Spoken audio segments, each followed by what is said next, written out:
ఆంధ్రప్రదేశ్ ప్రగతి ప్రయాణం మాటలకు అతీతంగా చేతుల్లో కనిపిస్తోందని ఎంపీ వ్యాఖ్యానించారు.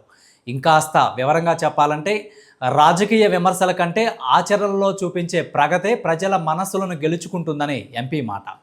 రాష్ట్ర విభజన గాయాలు, ఆర్థిక లోటుల సుడిగుండంలో చిక్కుకున్న ఒక రాష్ట్ర ప్రజల జీవితాలు మళ్ళీ నిలదొక్కోవాలంటే కేవలం మాటలు సరిపోవు.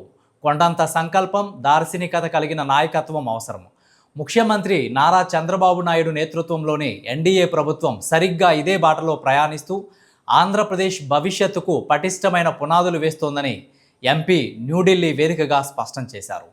కేంద్ర ప్రభుత్వం రాష్ట్రాల్లో మౌలిక వసతుల కల్పన కోసం ఎలాంటి వడ్డీ లేకుండా సుదీర్ఘ కాలానికి అందించే సాయమే సస్కీ నిధులు. ఈ నిధులు కేవలం కాగితాలపై ఉండే లెక్కలు మాత్రమే కావు. గ్రామీణ ప్రాంతాలను అనుసంధానించే మంచి రహదారులు, మన యువతకు ఉపాధి చూపే పోర్టులు, ప్రాంతీయ వైభవాన్ని పెంచే పర్యాటక రంగాలని తెలిపారు. 2020 నుంచి ప్రతి రాష్ట్రానికి అందుబాటులో ఉన్న ఈ నిధులను సాధించడంలో నిన్నటికి నేటికి మధ్య స్పష్టమైన తేడా కనిపిస్తుంది.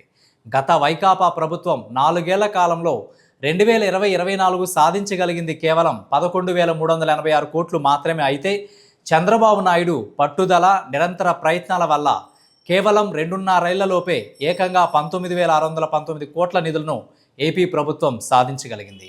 ఢిల్లీ వేదికగా పార్లమెంటు ద్వారా బయటపడిన ఈ అధికారిక నిజాలు అభివృద్ధి పట్ల ప్రభుత్వానికి ఉన్న అంకిత భావాన్ని నిరూపిస్తున్నాయి.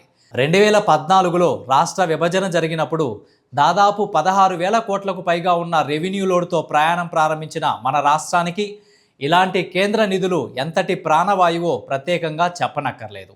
ప్రయోజనం లేని విమర్శలకు సమాధానంగా ప్రజల జీవితాల్లో వెలుగులు నింపేలా సాగుతున్న ఈ ప్రగతి ప్రయాణం ప్రతి ఒక్కరిలో కొండంత ఆశను, నమ్మకాన్ని నింపుతోందన్నది వాస్తవం అని ఎంపీ లావు శ్రీకృష్ణదేవరాయలు అన్నారు.